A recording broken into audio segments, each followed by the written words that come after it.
Hello everyone, welcome back to my channel study with Jyoti. तो आज हम डिस्कस करेंगे यूपी डीएलएड सेकंड सेमेस्टर का एक बहुत ही महत्वपूर्ण टॉपिक एलसीएम और एचसीएफ के बारे में।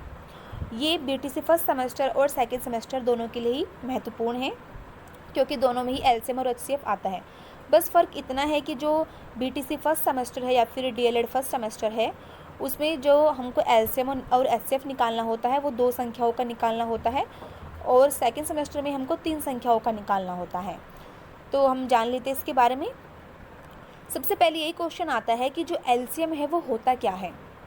ठीक है, तो जो एलसीएम है इसकी जो फुल फॉर्म है वो है लिस्ट कॉमन फैक्टर, यानी कि लघुत्तम समापवर्त्य। अब इसकी डेफिनेशन देख लेते हैं हम। वह छोटी से छोटी संख्या जिसमें किसी दी गई संख्या से भाग देने पर पूर्णतः विभाजित हो जाती है, यानी कि जो एलसीएम है या फिर लैसा है वह छोटी से छोटी संख्या है जिसमें हम किसी दी गई संख्याओं से अगर भाग करते हैं तो वो पूरी तरह से विभाजित हो जाती है।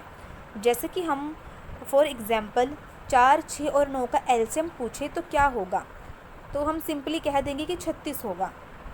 ठीक है, तो 36 क्यों होगा? तो 36 इसलिए होगा क्योंकि अगर हम 6 का पहाड़ा पढ़ते हैं, यानी कि अगर हम 6 को भाग देते हैं 36 में तो ये विभाजित हो जाएगा। अगर हम 4 को भी इसमें भाग देते हैं 36 में तब भी विभाजित हो जाएगा। अगर हम 9 का भी भाग करते हैं 36 में तब भी विभाजित हो जाएगा।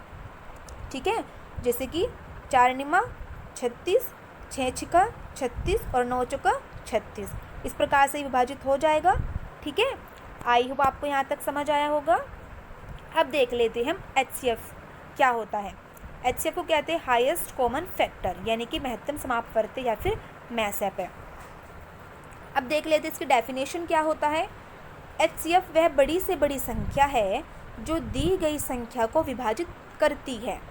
एलसीएम में तो विभाजित हो जाती है, लेकिन जो एचसीएफ है इसमें विभाजित करती है। जैसे कि हमने 9, 12, 18 का जो एचसीएफ है वो क्या होगा? 3, क्योंकि जो 3 है अगर हम 3 को भाग करते हैं 9 में तब भी ये कट जाएगा, 12 में करते हैं तब भी ये विभाजित हो जाएगा, और अगर 18 में करते हैं तब भी ये विभाजित हो जाएगा। ठीक है, अब देख लेते हैं एलसीएम और एचसीएफ ज्ञात करने की विधियाँ क्या है। बहुत ही महत्वपूर्ण है, एग्जाम में डायरेक्ट भी पूछा गया है कि जो एलसीएम निकालने की विधियाँ है वो कितनी है, तो वो 3 है। अगर पूछे एचसीएफ निकालने की विधियाँ कितनी है तो भी 3 है। तो देख लेते हैं। फर्स्ट है इसमें अभाज्य गुणनखंड विधि, एंड नेक्स्ट है भाग विधि, और इसमें जो नेक्स्ट है वो है गुणनखंड और गुणज विधि। अब हम डिस्कस करेंगे अभाज्य गुणनखंड विधि के बारे में। ठीक है, इसके बाद हम डिस्कस करेंगे भाग विधि और गुणनखंड और गुणज विधि के बारे में, और मैं इसी के अकॉर्डिंग क्लासेस लेकर आऊँगी। अगर आप चैनल पर नए हो तो चैनल को सब्सक्राइब कर लीजिए, जिससे कि आपको मेरी आने वाली वीडियोस की नोटिफिकेशन टाइम टू टाइम मिलती रहे। तो चलते हैं नेक्स्ट। तो सबसे पहले हम निकालते हैं 12 और 18 का एलसीएम अभाज्य गुणनखंड विधि द्वारा।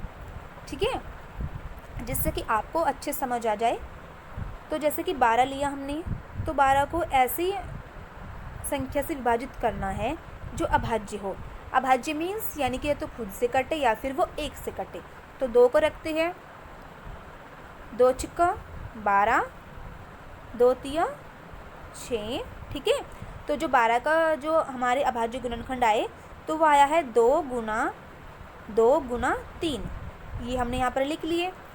अब हमने 18 की निकालने हैं। 18 को हमने 2 से 2 निमा 18, 3 तिया 9, 3 एकम 3। ठीक है, तो 2 गुना 3, इस प्रकार से ये हमारे अभाज्य गुणनखंड आ गए। अब हमें इसमें एलसीएम निकालना है। तो सबसे पहले हम इसमें ये देखते हैं कि दोनों में कॉमन क्या है। तो जो दोनों में कॉमन है उसको लिख लेंगे। तो दोनों में कॉमन क्या है? 2 है, 2 को लिखा। फिर इसमें देखा दोनों में कॉमन क्या है? 3 है, तो 2 को भी लिख लिया और 3 को भी लिख लिया। ठीक है, अब देखते इसमें बचा क्या है। तो बचा 2 और 3, इसको भी लिख लिया। तो इन सब की हमने कर दी गुना, तो आया हमारा 36। जैसे 2 तिया 6, 6 दूनी 12, 12 तिया 36। अब हमने इसका निकालना है एचसीएफ यानी कि मासर। तो अब आप देखिए इसमें दोनों में कॉमन क्या है, तो 2 और 3 कॉमन है दोनों में, तो 2 और 3 को लिखा और दोनों की गुना कर दी। तो इस प्रकार से हमारा जो 6 है वो हमारा HCF आया। अब हम कैसे माने कि जो ये हमारा आंसर आया है वो बिल्कुल सही है। तो इसके लिए आपको क्या करना है, LCM into HCF equal to जो हमारे ये गुणनखंड है इनको दोनों को लिख लेना है।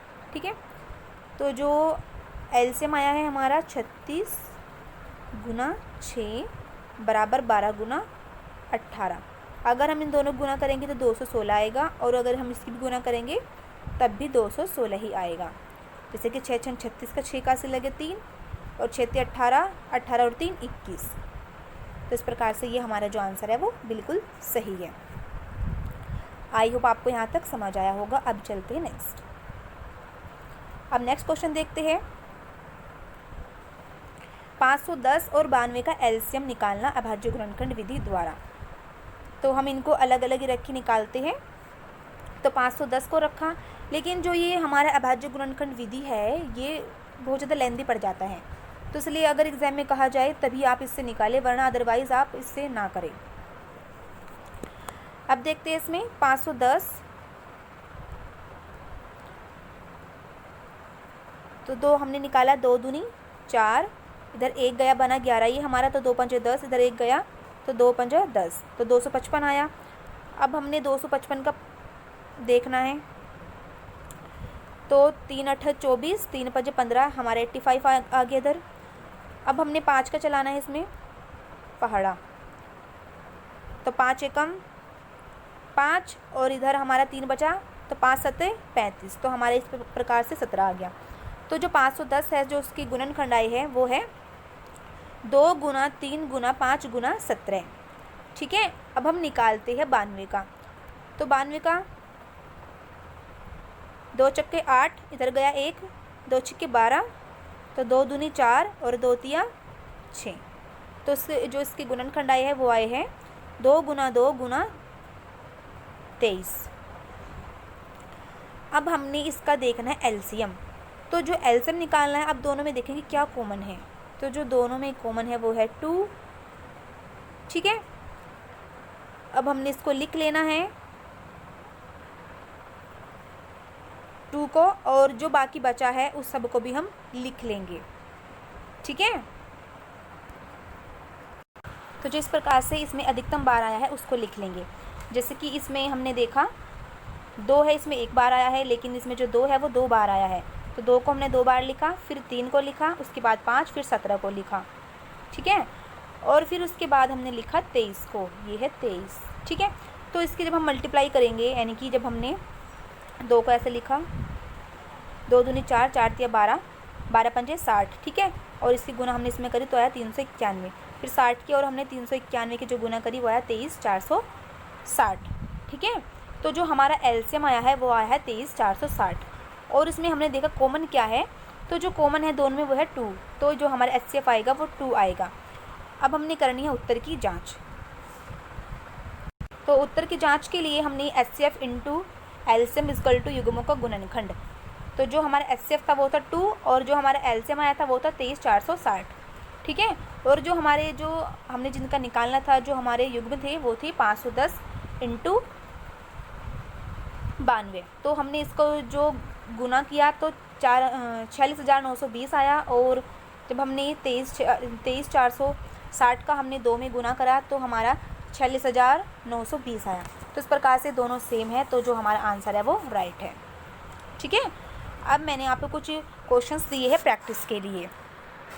जैसे कि आपको 125 व 140 का LCM निकालना है और HCF भी निकालना है अभाज्य गुणनखंड विधि द्वारा, और 2691 का अभाज्य गुणनखंड विधि द्वारा LCM और HCF ज्ञात करना है। और नेक्स्ट इसमें 510 व 92 का अभाज्य गुणनखंड विधि द्वारा LCM एंड HCF निकालना है। ठीक है, तो आपको जो इसके आंसर है वो मेरे को कमेंट बॉक्स में बताने हैं। अगर आपको कोई भी प्रॉब्लम हो तो आप कमेंट बॉक्स में बताइए, अगर आपको कुछ भी नहीं समझ आया तो वो भी बताइए, और अगर आपको कुछ सुझाव हो तो वो भी दीजिए। ठीक है, और अगर आपको वीडियो अच्छा लगा हो तो वीडियो को लाइक करें, शेयर करें एंड सब्सक्राइब करें। Thanks for watching. मिलते हैं नेक्स्ट वीडियो में।